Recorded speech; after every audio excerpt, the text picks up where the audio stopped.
Hey guys, RPM here. Hope you're doing well, having a really great day this video. Okay, I just wanted to talk about the CMP 170HX. This is a 8GB variant model that I actually just did 2 live streams over the weekend testing the hash rates for this thing.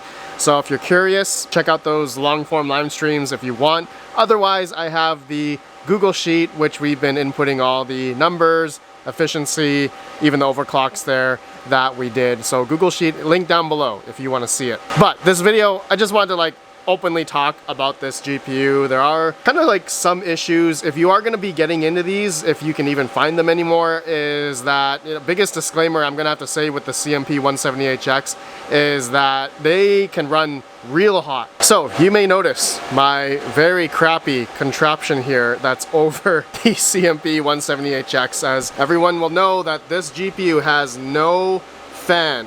Okay, it's just a passive heatsink, just a big metal block that's on it. And then I have a fan, a 120 mil Delta fan here that is blowing directly onto the back of it and going through the GPU. Now, I don't know if blowing it the other way might be better. I haven't tested that. I think some people have said that has worked, especially if you're using a server case. Okay, if you're gonna be mining with these at scale, you gotta have server cases with these, all right? So, gotta keep them cool, gotta keep the airflow directed through the GPU. So, you may have noticed my crappy duct taping here, and just try to make a makeshift, force the air through the GPU, and I use some plastic bags to really stop the air from seeping out so that all the airflow is coming out of the CMP 170HX, okay? So just a disclaimer there, okay? Now, before I did this little just makeshift contraption thing here over the 170HX, without this, and I was mining Ergo, it was actually getting hot. So it's imperative that the airflow does directly go into the GPU and doesn't seep out anywhere other than into the GPU. Hopefully that makes sense. So stay tuned. I will have a video probably the next day. I have already 8 of the CMP 170HXs, 8GB ones that are BIOS modded. I'm gonna use HVAC duct tape, and I'm gonna put them in between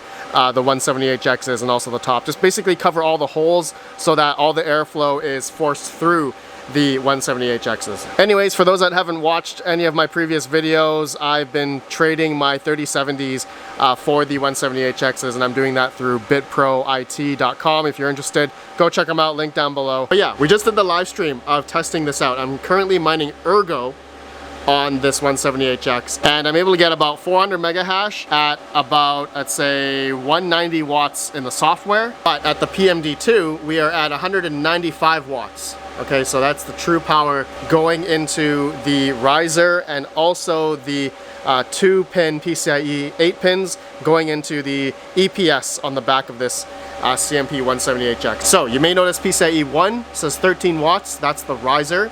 PCIe 2 is about 89 watts there, and PCIe 3 is 93 watts.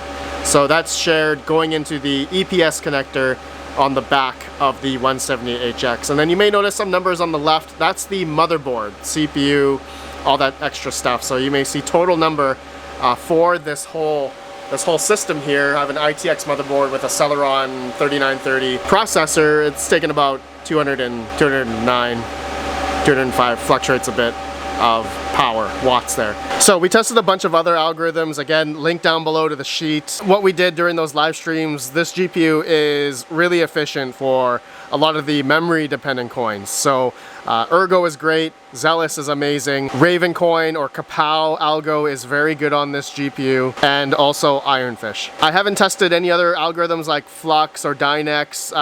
Flux I believe is going proof of useful work anyway, and you're not really mining Flux directly anymore. So I believe that's going to be coming up soon. So we didn't even bother. Now, some of you may have noticed that Conflux has gone up quite a bit. Conflux has went up almost 120% as of recording, and unfortunately this 8GB CMP 170HX is unable to mine Conflux because of you need higher than 8GB of VRAM to mine Conflux. So anyone that's 8GB and above can mine Conflux. So that's one of the negatives regarding the 8GB models, though there is a BIOS mod for this to make it more efficient on Zealous, Ergo, Ironfish, I believe. And so there is a 10GB model CMP 170HX, which I do have coming. And so actually, yeah, that one can mine Conflux because it's 10 gigabytes of VRAM. But there's no BIOS mod or the ability to get, you know, maybe better efficiency on those memory dependent algorithms. I guess we'll see. I'm gonna have one coming in the next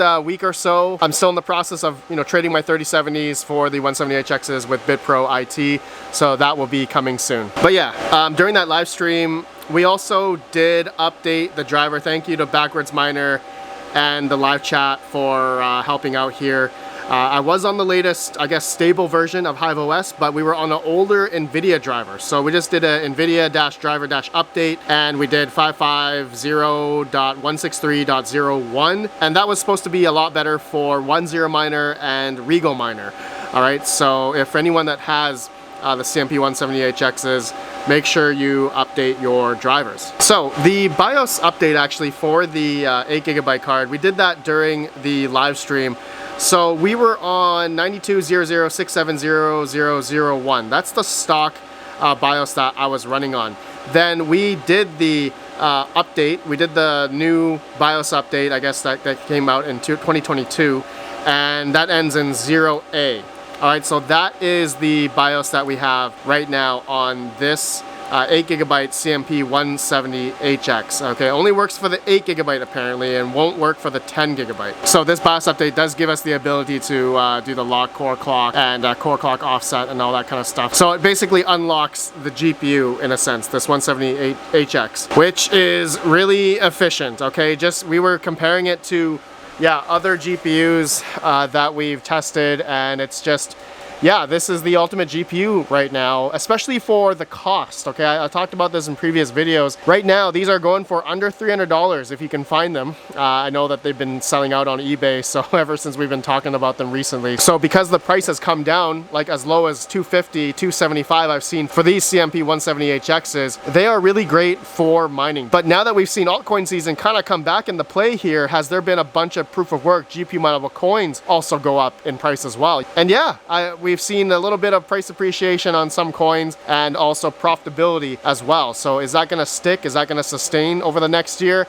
I don't know. I'm gonna find out. But because, and big disclaimer, the reason why I've been switching to these cards is because I still have relatively low electrical costs, under 8 cents. And so I'm still willing to GPU mine in that regard. Anyone that has like 10, 12 cents higher, I don't recommend you guys, you know, probably getting into GPU mining, because who knows if it's going to be short-lived? Is it going to be long-term? I know the whole mine and hodl mentality, that's the way to go. And now we've seen, you know, a few proof-of-work coins go up in price. Is it going to stay that way? I don't know. I guess we'll find out. All right, guys. So yeah, that's all I really wanted to talk about in this video regarding these, regarding this GPU specifically. It's definitely a powerhouse. It's really hard to keep cool if you have the right stuff, obviously, and so that's going to be an extra expense actually. I mean, you got to have server cases for these. I've seen, I think, RedPandaMining, thanks for the overclocks again, man, as well as I think he has like a 3D printed shroud that you put around it to cool it down. I think you can cool like 4 of them with one, you know, Delta fan like this. So I'm putting them in server cases because I already have them. But again, I'm gonna have a video where I'm gonna try the HVAC duct taping in between them and cover all the holes so that all the air is directed through the 170HX. So, okay, my friends, that's it for this video. Let me know your guys' thoughts. You guys think this is a good GPU to get, or there's really no point in buying these anymore because, I don't know, GPU mining is dead? Is it gonna sustain? We're gonna find out. All right, I'll see you on the next one. Let me know your thoughts. Have a good one. Peace out. Peace out.